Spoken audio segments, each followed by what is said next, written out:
Welcome to Tom Papa's Come to Papa.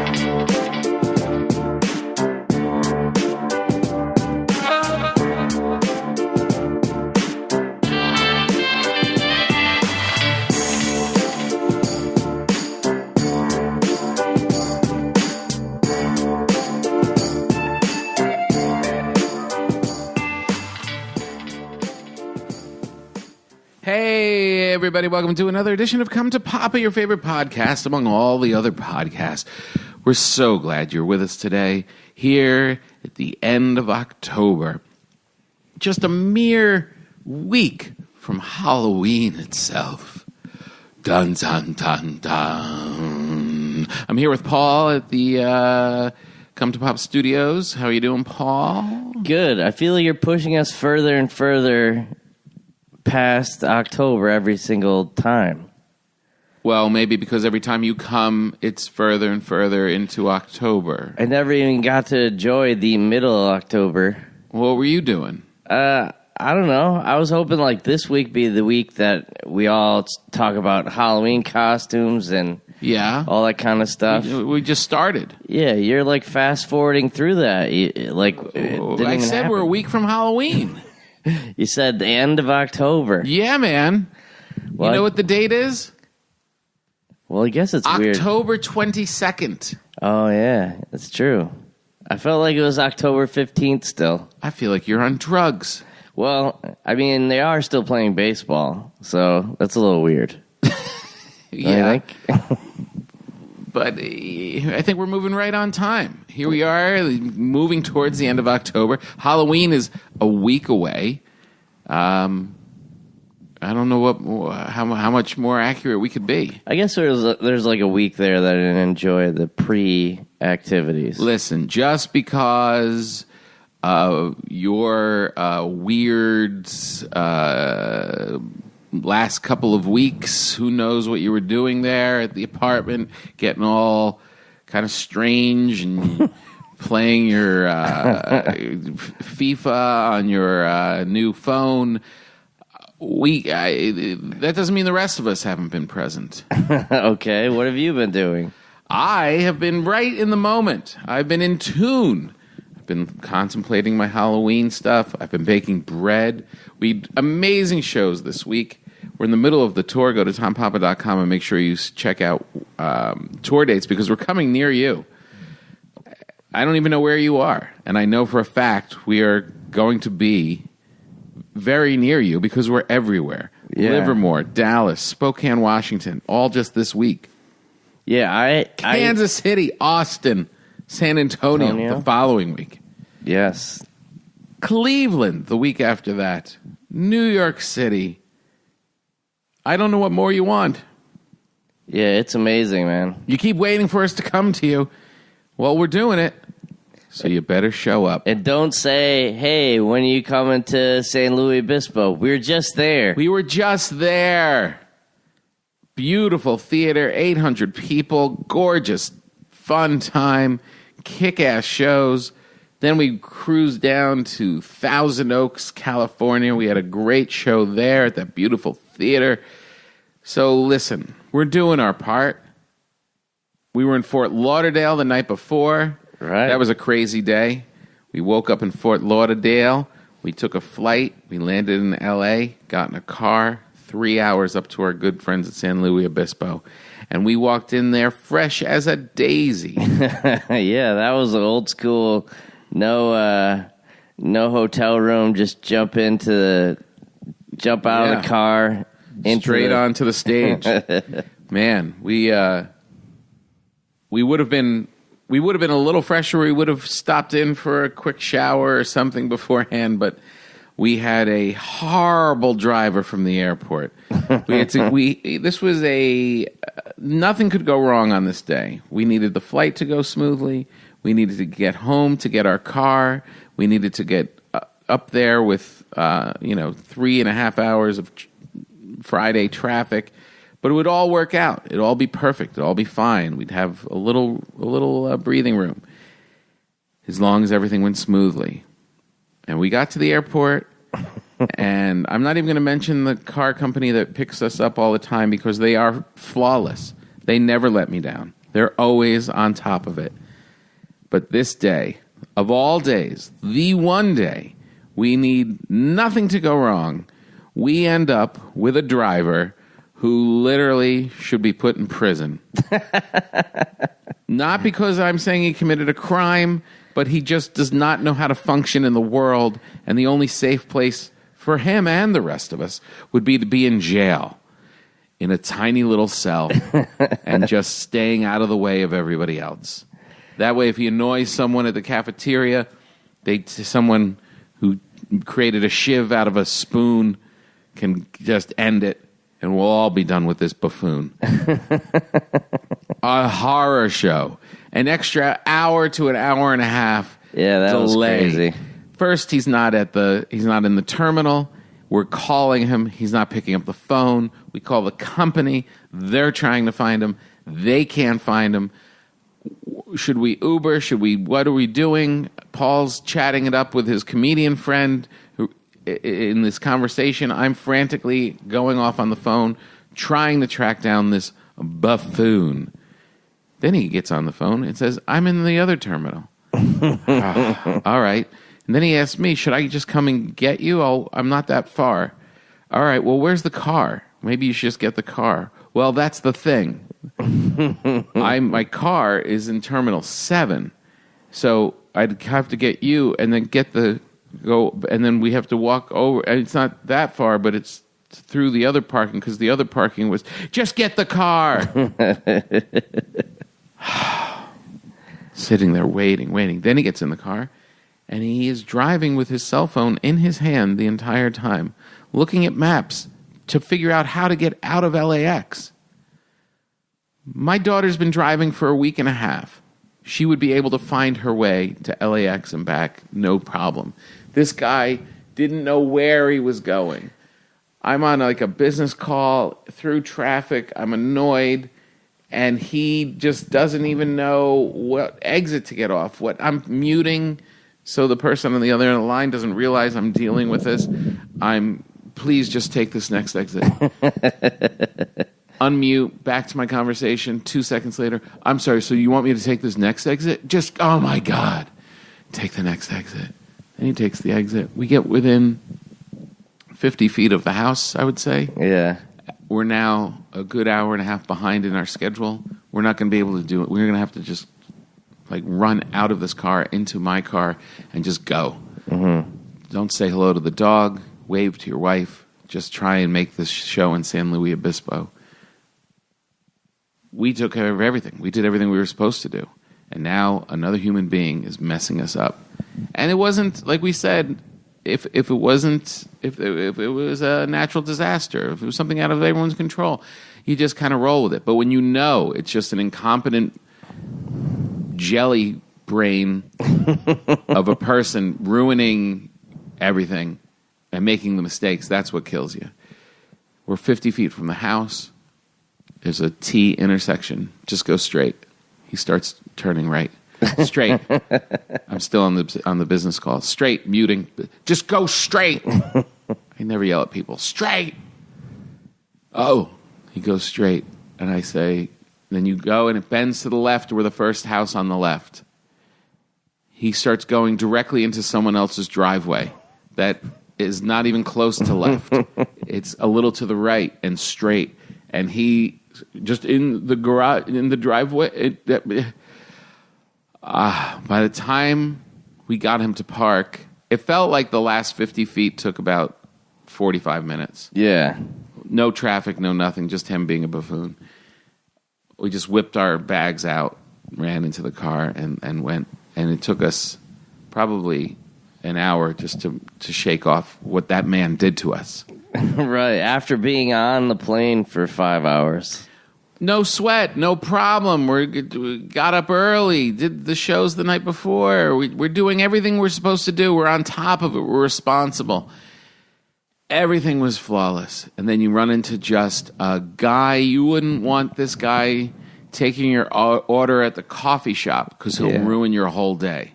It's that kind of guy. And it wasn't 20 minutes. It wasn't 30 minutes. It wasn't 40 minutes. We were at the airport for almost an hour. Waiting for this guy to figure out where he was. Hasn't happened to me in 20 years. Yeah. Of running around this country trying to entertain our fellow citizens. An hour?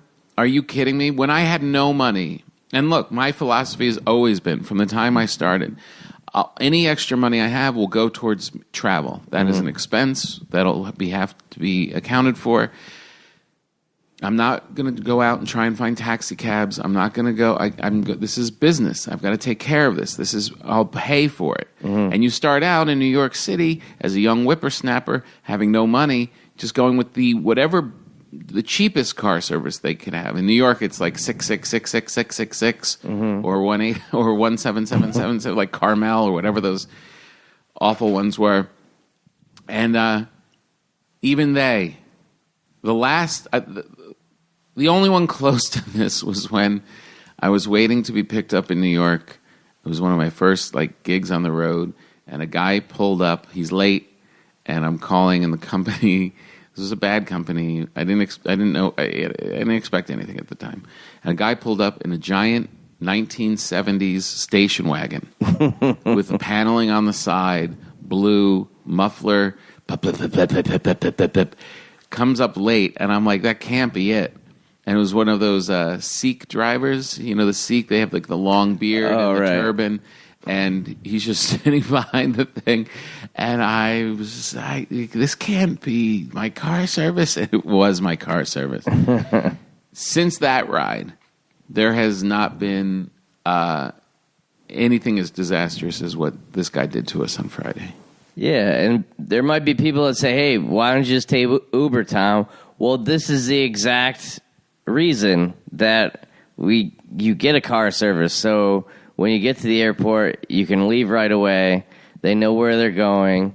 They're a professional. You want a professional driver. Yeah. Do your job. And we couldn't even, then you're just stuck with them. It's like when you're on a call for an hour and you're trapped and you can't get out. And if you do get out, you got to go all the way back to the beginning and you're in too deep. Right. We were in too deep. So I have not written my complaint, but I'm really storing it up. Yeah. I'm going to I have to help the citizens of Los Angeles, the tourists that come in with their families and on their one vacation, the businessman and woman who come in and have to get some big deal done. Maybe they're going to make the next Godfather 2. I don't know what they're going to do, but they're all here. They all need a car service. And if this guy right now is out there ruining someone's day. Yeah. And it's up to us to stop him. I don't know if he'd make it. It was almost as if it was one of those things where he's the twin brother of the driver that works there, and he's just filling in for him for the day. Or my God. He couldn't have actually worked there. I think he might have hijacked the car and then just tried to take over the assignments or something. I wouldn't be surprised. How do you not know how to get out of an airport if you're a driver? And also, 4 to 7 is like the entire the entire LAX. It's like walking the entire terminal. Yeah. So, oh my God. But we survived, and we got in the car and we cruised all the way up to San Luis Obispo, and also that wasn't the only thing. We also had to take care of rehearsal for Live From Here, which is the great show that we do each week, and I had work to do on that before we got to the show. We got it all done. Live From Here was an amazing show. We had great shows. The weekend was a treat. And next week, this Thursday, we start up again. We go up to Livermore, California, and then we go to Spokane, Washington, and then buzz down to Dallas, where I have not been. Yeah, I've never been to Dallas. In years. We have a big Texas run coming up. Yeah. We've got Dallas, San Antonio, and Austin. Those are all going to be sweet. We've got to we have to be smart about our Austin, San Antonio part of our trip, because we need to have some good meals while we're there. A cowboy hat? I have to say, too, another thing we have to work on it with our tour, I don't love eating a big meal after the show. Mm-hmm. The show's over. I know we're very hungry then. But by the time we eat, it's 10:30. And, like, we, coming back on after that night, we stopped at Denny's. And you're eating just Denny's food at 10:30 at night. I think I'm still recovering. Yeah. And we weren't even that decadent. It was well, here's the thing, is when you let not healthy Tom, but when you let Tom out of the bag a little bit, he goes a little crazy. So he does. If you get him into Denny's, he'll order something healthy, but then he puts hot sauce on the fries and mustard and anything else that's on the table. You think that's what did it? I don't think it was the good people at Golden's Mustard. I think it was the weird whatever turkey and bacon and bologna they put on that club sandwich. You think? Who knows what they did to the bread? Yeah, I just haven't felt right since. Wow, because that's the safest thing to order is like a sandwich they don't have to cook. I know. You know what else? You know what's even safer? Not going at 10 o'clock at night. I gave you your choice. You could have had IHOP or Denny's. You got to be of the people, Tom. You can't think you're too good for... I'm not too good, but if it's 7 o'clock, that's fine. 10 o'clock and you're going to bed and you still have French fries in the top of your throat. Yeah. I don't love that schedule. Well, here's the thing. A little snack, fine. Well, all these days this week are going to be early mornings. So we're going to have a good, like, noon to 2 o'clock meal. That's right. That's when we should do it. And then we can have, like, a lighter thing afterwards. Protein bar, snacks backstage, done. Yeah. Done. It's the worst time to eat. You get big and fat. You feel like crap. It makes waking up the next morning disgusting. We got it. Yeah, the big meal. We just have to, and it's weird because it's a psychological thing. You think, well, you're in a town. We're going to have a great dinner. Mm-hmm. That's going to be the great meal. That's when you go and you celebrate. Not for us, not carny folk. Our big meal is if you want to go to Austin and you want to have some great barbecue, it's going to happen between 1 and 3.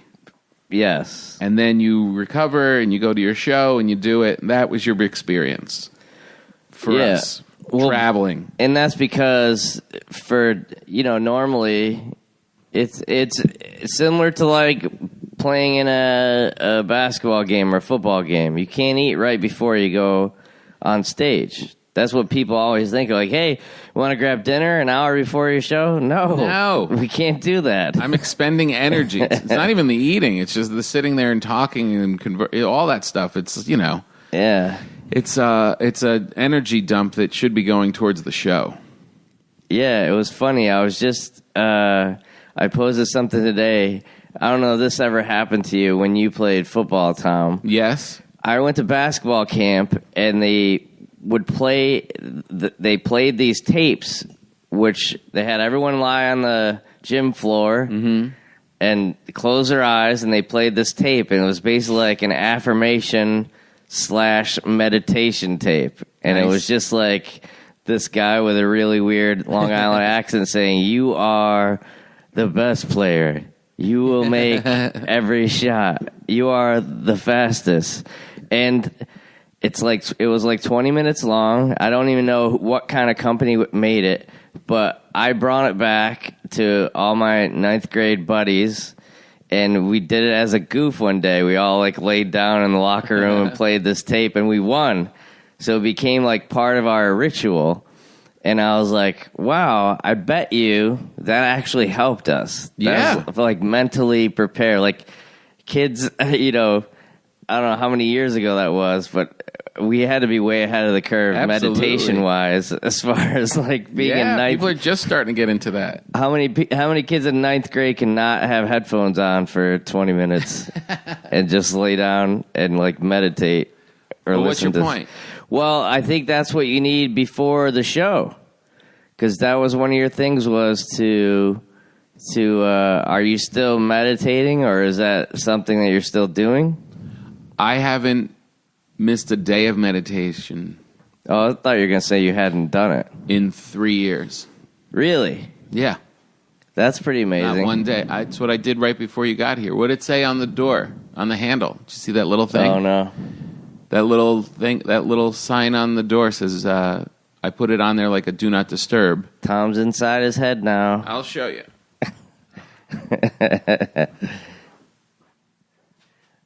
Because that's what you used to do for the meditating. You have an actual door slip that says meditating on It's it. like a do not disturb. It says meditating on one side. That's where everyone knows to stay away. It says TM on the bottom. And then you flip it over when you're done, and they're allowed to come in. Refreshed. It says refreshed. Yeah, man. No, I'm telling you, that push that we had, we flew from New York down to Florida, did a show, saw some friends the night before. Another big mistake, eating and drinking at 12 o'clock at night. Great people. We had to do it. It was super fun. But a mistake. If you're an athlete, if you're Tom Brady, you're skipping that meal. Right.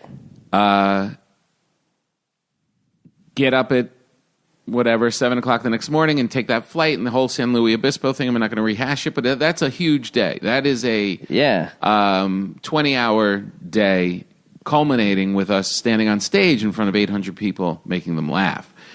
I meditated 2 times during that day. Oh, wow. Okay. And so much more valuable than if I were to try and get on the plane and try to sleep for like 2 hours. If you can just drop, and then you feel like if you're totally refreshed, you don't need another one. But if you're lagging a couple hours later, just do it again. And then, boom, we have no problem when we were up on stage. Right. So similar to your 9th grade inspiration. No, if I can drop... Okay, I stand corrected. Even if it's 15 minutes. Yeah. Sitting in the green room, sometimes while you're on stage, I'll just drop for 10 minutes. Okay. And that helps, especially when we have a 2-show night. Yeah, because I thought you hadn't been able to do it just because... You know, it not only was Tom wasn't complaining to be a guy complaining about a driver. You had a rehearsal that was going to start. It was supposed to start when that guy finally got there. Yeah. And then luckily that got pushed until we actually got in the car. Yeah. And then you still had to like change so you could listen to that. No, I'm changing sketches, writing stuff, listening to rehearsal, I'm working. Everybody, you're working. We all have work. It doesn't matter what you do. I don't want to sound like a prima donna here. Everybody has work. Everybody has a long day. Every single human being has a long day, even if you're just sitting around. And the one thing that none of us have is a superpower to continue going without rebooting your nervous system. You're being stimulated with all this stuff. And, sometimes you're just like staring at your computer and you're like, I don't know how I'm going to make it. You can't go like just check out. You've got to keep going. You can't just take a 5-hour energy drink. That's all meditation is. It's just giving your nervous system, which has been under attack since you woke up. You're thinking, you're constantly moving, you're sensitive to everything that's going on around you, you're dealing with life. This just takes the computer that is you and turns it off and reboots it, and it's primed and ready to go, and the nervous system is rebooted. It's like you just showed up for work in the morning. And everybody needs it. This isn't a special thing. Every human being should do it. Legit. So you're saying you're a Scientologist? They take it to a whole nother level. I'm they just make kidding. you into a giant movie star. I like your computer thing, though. That makes sense. I mean, I do. The only time I do it was when I get on planes and when everyone's boarding for 10 minutes and smashing you in the head with a suitcase. You need something to go be into like your zone. And I did it for years. Not with the dedication that I have in the last 3 years, but I did it for years, and I just learned from a book, and I just read about like counting your breaths and things like that, and it was pretty good. But when I actually finally went to a transcendental meditation teacher, a TM teacher, that really dialed it in. It actually made it more simple than what I was doing. Oh, okay. It made it easier to do, and it made it twice as effective. Excuse me. I recommend it to anybody. Find out. Just look it up online and find somewhere in your life where you can do it. You don't need quiet. You can do it in a car. You can do it, not when you're driving, but you can do it in the car. You can do it on an airplane. You can do it in the lobby of a hotel. Once you learn how to do it, a friend of mine described it as it's like adding 4 to 5 hours of it's like adding 4 or 5 hours, good hours to your day. Yeah. Because you run out of gas, and it's like, 2 o'clock, and you're like, oh, geez, can I get through? And then at 4 or 5, you just check out, and that's it. I'm done. You can do all of this stuff. You can do more. You can be alert. You're not going to be stressed either. The stress. Yeah. The stress. Well, everyone that does it, like, religiously is always has a lot of energy. Yeah. So. And it puts things in perspective. It kind of just takes the sting out of life. Mm-hmm. Even like this. Like, this is a thing, right? We have to come and do this podcast today. You wake up in the morning. What do I have to do today? All right, I know I got to go do this podcast at 2:30.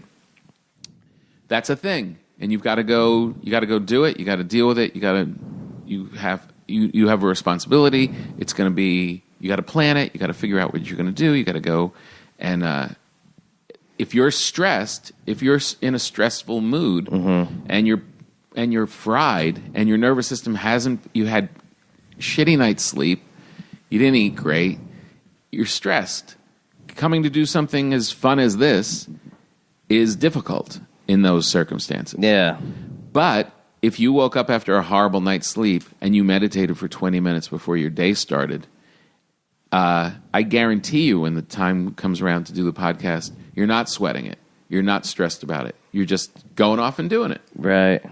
That is a huge, huge thing. Because stress, people go through their lives without ever dealing with it, and you end up chewing the inside of your mouth. You end up hunched over. Yeah. You end up with migraines, headaches, all these manifestations of stress. We're under stress all the time.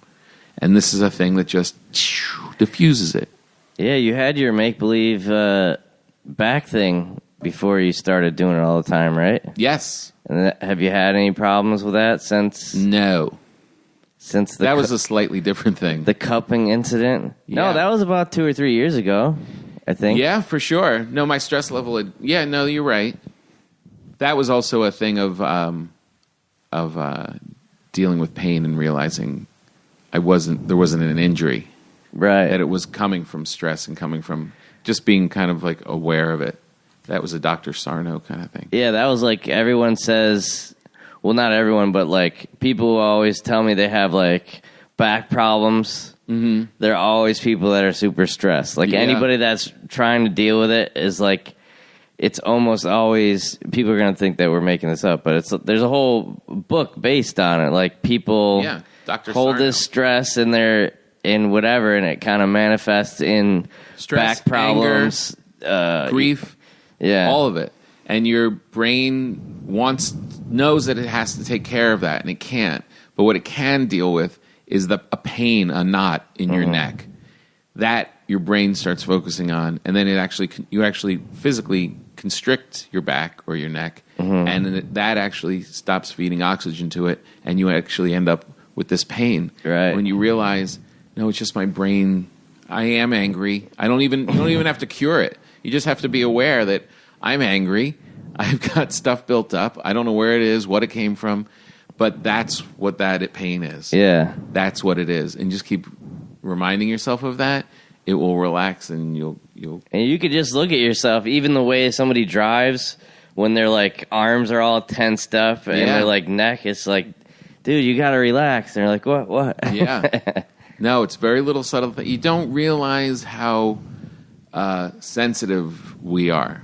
You're sensitive. We're these, amazing beings, and you're out in the world just being bombarded all the time, and every level, in every generation. You're just dealing with life, and the nervous system is a huge thing that deals with all of this, and to be able to actually take care of that very important system is invaluable.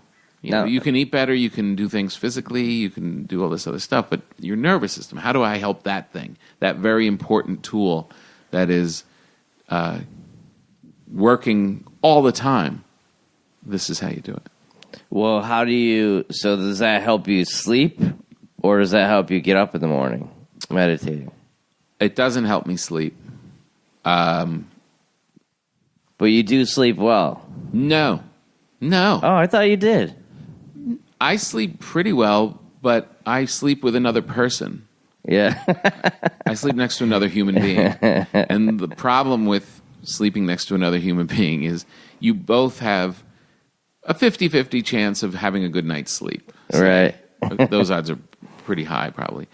Like when I'm alone, if I'm in a hotel for a week, I'll sleep pretty well most of the time. But some nights, you eat something weird, whatever, you are stressed, whatever, you don't sleep well. When I'm home, if I'm on a track for sleeping well that night, she might not be. Right. Right? We're not in sync. Yeah. She might have a rough night and be up and down, and guess who's going to be up and down as well? You are. Right. So here's a weird statement. I don't rely on a great night's sleep to be alert. If I know that it's been a rough night, and even if I was drinking or whatever, even just water, and got up to pee 3 times, through the night, right, and I just had a bad night's sleep, I know if I can meditate before the day gets going, I'm awake, water on my face. If I can get 20 minutes, it'll make up for that lack of 8 hours of solid sleep. Right.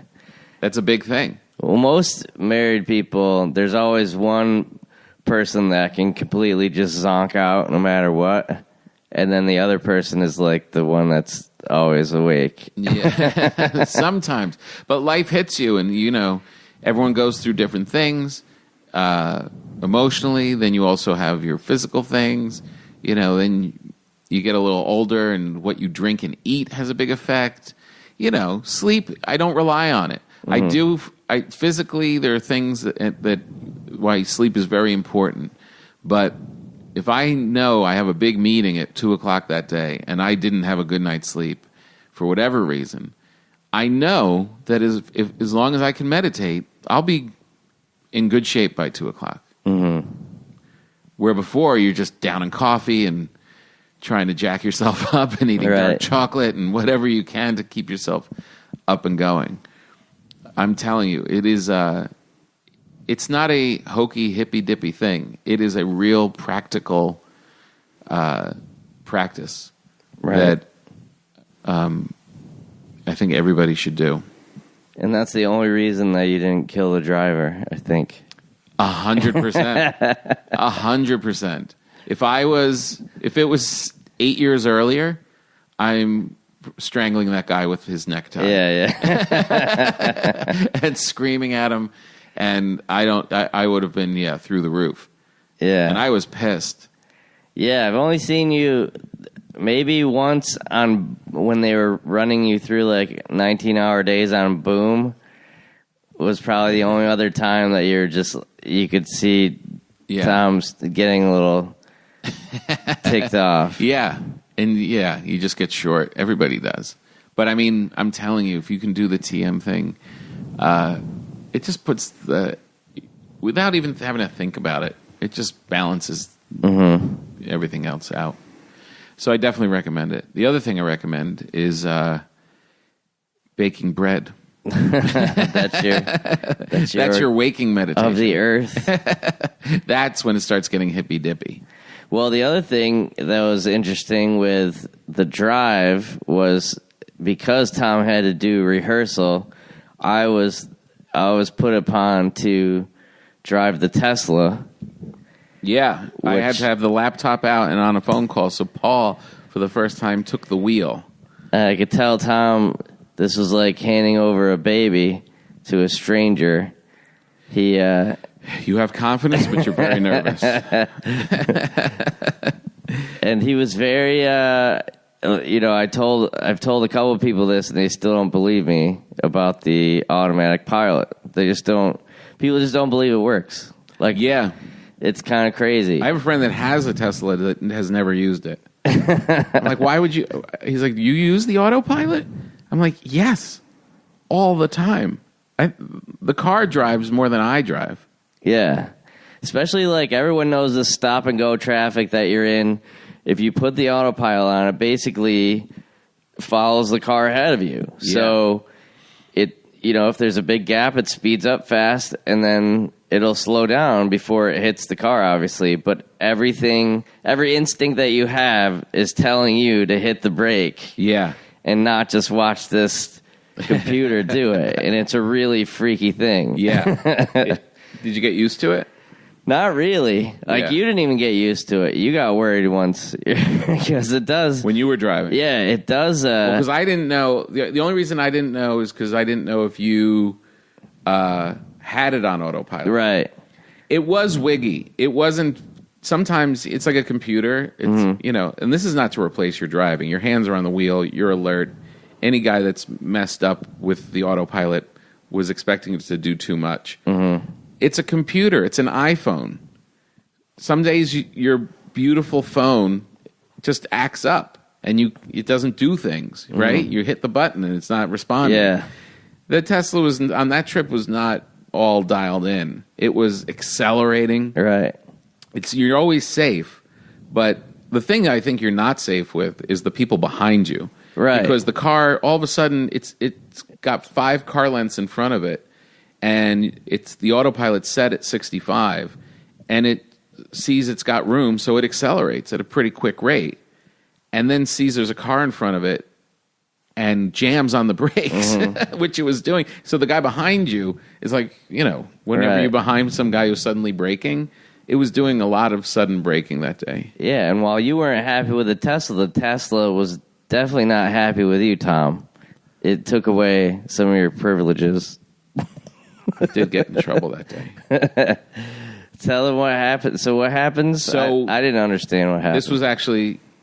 This is a new feature that they have, where I was working at the same time that I'm in traffic. It's going slow, but still I have hands off the wheel and I'm on my phone, and the car's doing its thing. And I didn't notice the car was telling me. It reminds you, hey, put your hands on the wheel. Put your hands on the wheel. Put your hands on the wheel. Mm-hmm. And I didn't put my hands on the wheel. And then it goes, bam, bam, bam, bam, bam. And it disables your autopilot for the rest of the trip. It takes it away from you. It's like you're not being responsible enough. You're texting or falling asleep, whatever it is. You're supposed to have your hand on the wheel, and you didn't. And we reminded you. And we told you 3 times. And we counted to 3. And I'm sorry, now you're grounded. It's a pretty good feature. Yeah.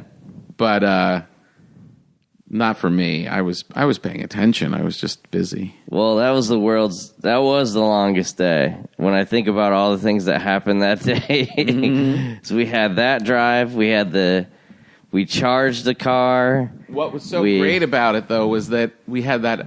I think one of the best shows of the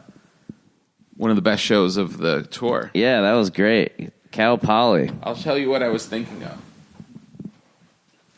There was this great book. There's this great book called Comedians by Arthur Grace. Mm-hmm. My grandmother gave me this book before I was a comedian. Oh, wow. And it's a big, photo book with interviews of George Burns, Sam Kinison, Richard Pryor, Joan Rivers, Lily Tomlin, Billy Crystal, Steve Martin, Jackie Mason, all these great comedians. And it's beautiful. It has these great black and white shots. And then it also has a little story and a little interview with the guy. And let me see, on the cover is Robin Williams holding a baby, which is a hilarious shot. Let's see, Jackie Mason. Where's Robin? Oh, here's Robin Williams. I haven't looked this up in a while. But whenever I whenever we have those crazy days where we're pushing and you have to go up on stage, I'm always reminded of this. I'll see if I can find it quickly, if it's not too much there. Ba-bum-ba-bum. Ba-bum-ba-bum. Ba-bum-ba-bum. Ba-bum. You're what listen. The shots are so cool. They're really so good. I'm trying to find that there was a thing of him being like exhausted. Maybe it's not in here. Let me see. Robin, Billy, ideas both good and bad were flying around the room. This is a writing thing. Then he went to Elvis impersonation, swinging his hips, cocking his head. The next night, we went out to the Mets game for comic relief at Chase Stadium. There was a good-sized crowd waiting for Robin. The car pulled up. He got out, turned the scene into a Beatles movie. He did a double take and blurted out, "Hey man, Robin Williams, give me your autograph." I saw Robin a few months later in Los Angeles. He was on location for the Fisher King. He done it. Nope, it's not even in here. Oh, really? Son of a... I apologize to our listeners. I must be misappropriating this to a different interview. Well, you can make it up. The interview that Nobody knows that you're actually reading it now. It was that he was in this crazy flight. He was in this plane in this crazy flight, and it was just like he was getting his ass kicked, and the reporter could not believe this guy. The reporter who was along with him, a flight, turbulence through a storm, up and down. They've already been going for 12 hours. They pull up to this thing. The reporter can't go on anymore. Mm-hmm. He's totally wiped out. And Robin has to walk out on stage and do a 2-hour show in front of this sold-out theater. And he just did it. And the reporter was like, how? Yeah. How? I can't even sit in the audience right now. And he's on stage kicking ass. Right. I thought it was in this book. That's so upsetting. Well, that was the big, because when you first start out, you do make those long drives and you're doing like crappy gigs. But this one, when you show up and there's 850 people there, that was certainly the, okay, we can do this. We've done all this other horrible crap all day. We've sat in cars and airplanes. Doing comedy is the easy part. Oh, it was in the book. It was in the beginning. It was in the introduction. Oh. Son of a hoo-ha. I was right. Oh, I would have been so upset if it was like from a newspaper article. How great are these pictures of Robin Williams with this baby? He's really young. Look at them with those babies. Wow. So funny. He's got this tiny little baby in his lap, and the baby's making all its gas faces and stuff, and Robin's just imitating him as they go along. I remember one rainy morning we woke up early in Blacksburg, Virginia, and took a dreary 1-hour van ride to the airport.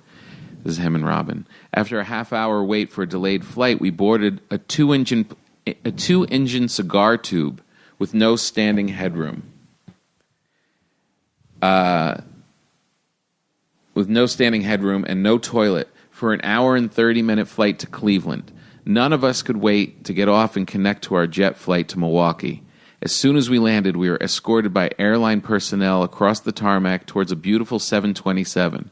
We were in shock as we were led past the gangway and under the belly of the jet toward another toiletless, foodless, and drinkless propeller-driven cigar tube.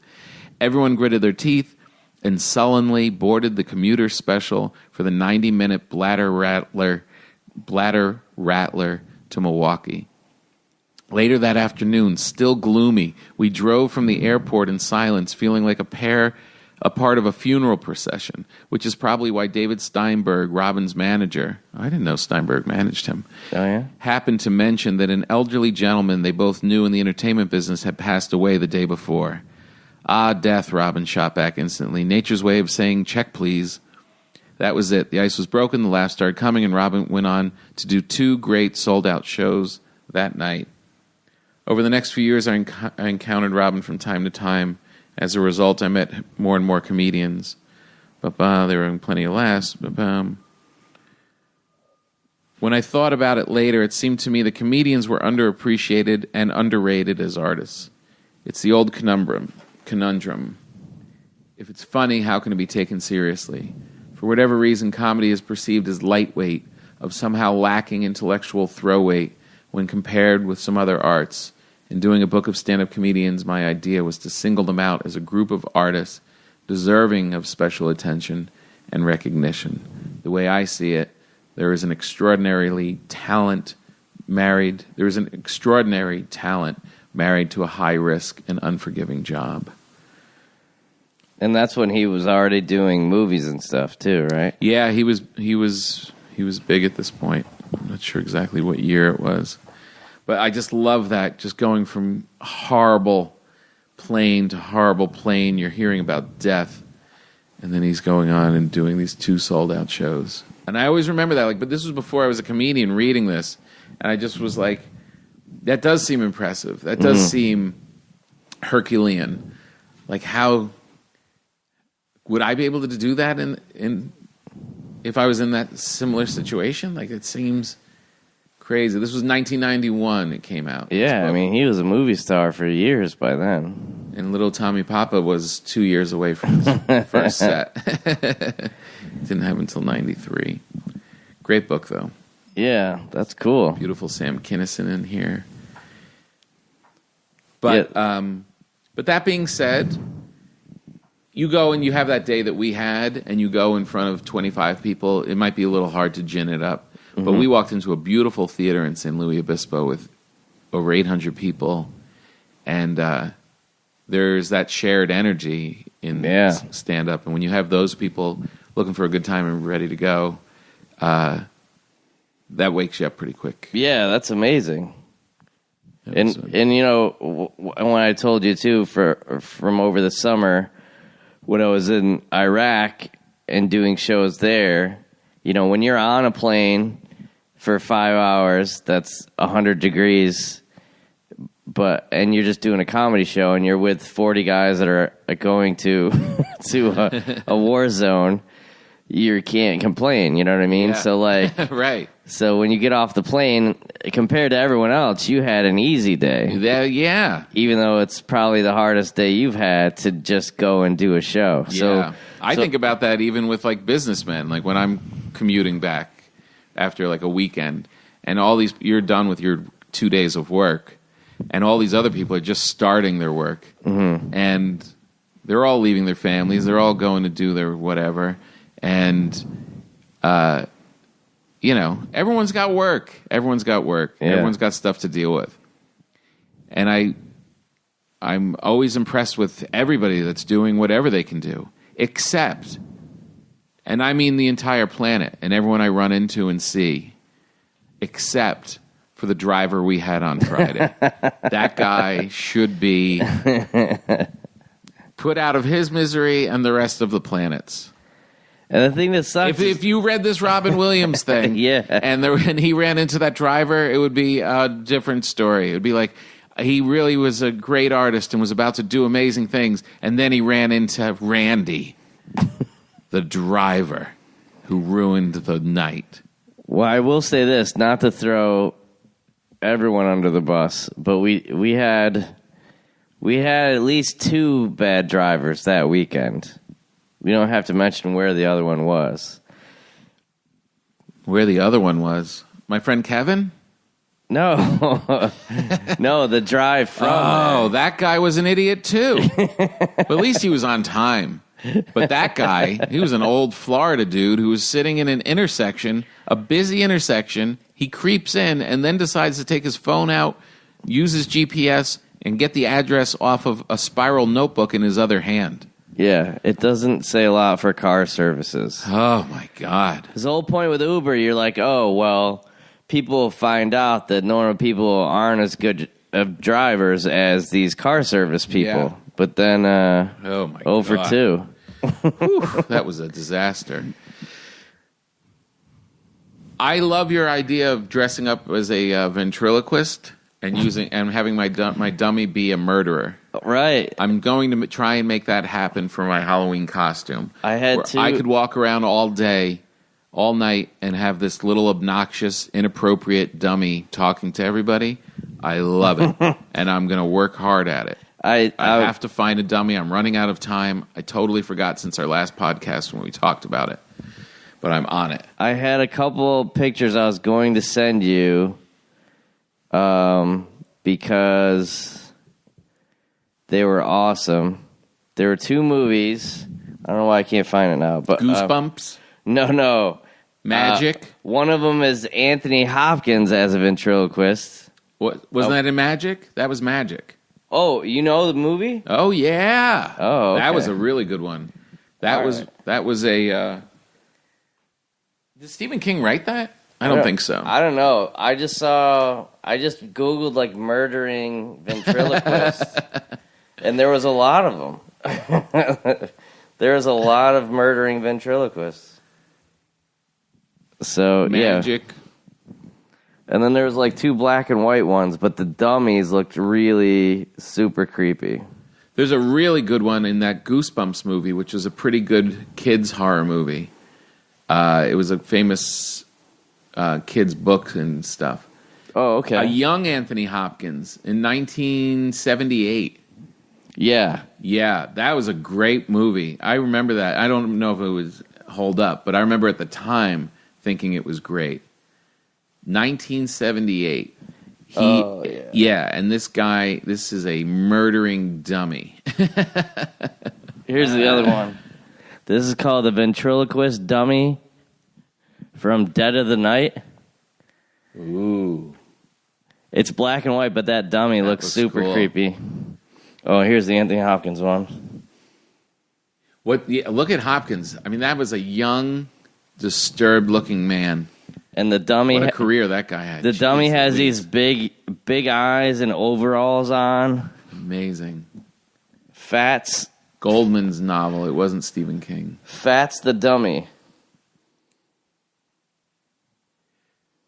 The Magic one with Anthony Hopkins. Steven Spielberg expressed interest in directing the film and considered casting Robert De Niro for Corky. Richard Attenborough, who just made A Bridge Too Far with Goldman and Levine, then agreed to direct. Wow, could have been his. I mean, there hasn't Laurence Olivier was originally offered the role of the agent, but was unable to do it. That's so funny how all that stuff always happens. Oh, I was gonna say there isn't many flattering ventriloquist movies. It seems that everyone... They're all creepy. Look at that book I have there. It's all... I have this great picture book that's just ventriloquist faces. It's a giant picture book, and it's just real close-up shots, and every one of them is disturbing. I gave a copy to my pal Rob Zombie. All right, before we leave, it is Halloween week, even though Paul's hanging on to September for some reason. It's a week away. So a lot of times people ask us if we have jokes or not because we're comedians, and we normally tell them that we don't have these kind of jokes because they're horrible jokes, and we don't want to carry them around in our head. But we feel like we have to prove this throughout this year with a segment we call Street Jokes. And because it's Halloween, the internet says that these are the best Halloween jokes. The best. This is as good as it gets, guys. It doesn't get any better than this. These are the best Halloween jokes. Okay. Son says to his father, "What are you going to be for Halloween, Dad?" "Drunk." "What's Mom going to be?" "Mad." That sounds like a therapy session. How do vampires get around on Halloween? Vespa. On blood vessels. What? Like a vessel. It's like a moving thing. Goo. How do you know your doctor is a vampire? I don't know. He draws your blood from your neck with a straw.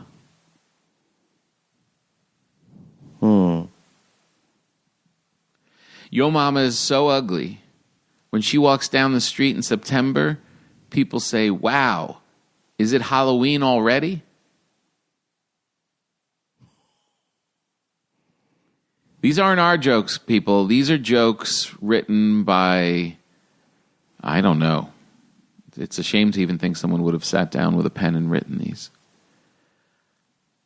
What do mummies listen to on Halloween? Music. That would have been much better.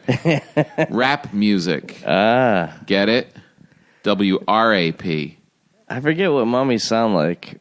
What do they sound like? No, that's Frankenstein. The fire bat. I want you to dress up exactly like your dummy. That's what would be the best. If you look exactly like the ventriloquist dummy. Dressed like the dummy? Yeah, I want you to look exactly like it. I don't know. We're running out of time. All right. This is a long one. I haven't read it. I'm just looking at the size of the paragraph. I'm sure it'll be worth it. And then we'll wrap up our big show. Make sure you go to Patreon and sign up and subscribe. Make sure Paul's been putting up some we got some road videos, the big tour this week, going to Texas, and we can see Tom making bread in his kitchen. Yeah, what are you going to do this week? You're going to be gone for... I'm baking bread right now. 3 days? I've got 4 days? I fed the starter last night. I'm going to get some bread. It'll be done tomorrow. Any special bread for Halloween? Ooh. To be determined. No. All right, this is a big one. Thank you all for listening. We're going to end with this great joke. We don't know it's great, but according to the internet, this is the best Halloween joke there is. Tom Papa commits. There was an old couple who hadn't celebrated Halloween in a long time, so they decided to dress up and go out. The old woman went in her bedroom, stripped naked, and tied a string between her legs with a lemon at the end of the string. What? When she walked out of the room, her husband yelled, "You can't go out like that." She said, "I can go out as whatever I want, and so can you." The man agreed and went into his room. Soon he came out naked with a string tied to his penis and a potato at the end of the string. The woman said, "You're going out as that?" "Yes," said the old man. "If you can go out as a sourpuss, I can go out as a dictator." What? Oh. Tater? Potato? Yeah. Dictator. It's a long way to go for that one. Wow. And sourpuss. Jeez. That is really... Well, it is Halloween season, and that is possibly the scariest joke we've ever read. It's the scariest thing we've ever said. Oh, that's so funny. You know what all right, so that's on this on this page, and it's an internet joke thing, but that joke I just read, the ad that's on the, they put ads in the middle of this stuff. Sex offender alert. Does a predator live near you? View your area now. All right, we're going to get this off of our site. We're going to erase this history. We are leaving that, and I'm sorry to end like that, but that's Halloween, guys, and that's why we don't keep jokes like that in our head. Yeah, I don't know why you need to have it tied to anything. I don't. Stop analyzing it. Forget you ever heard it. That's it, everybody. We'll talk to you next week on the Halloween's Eve. Ooh. Enjoy your life.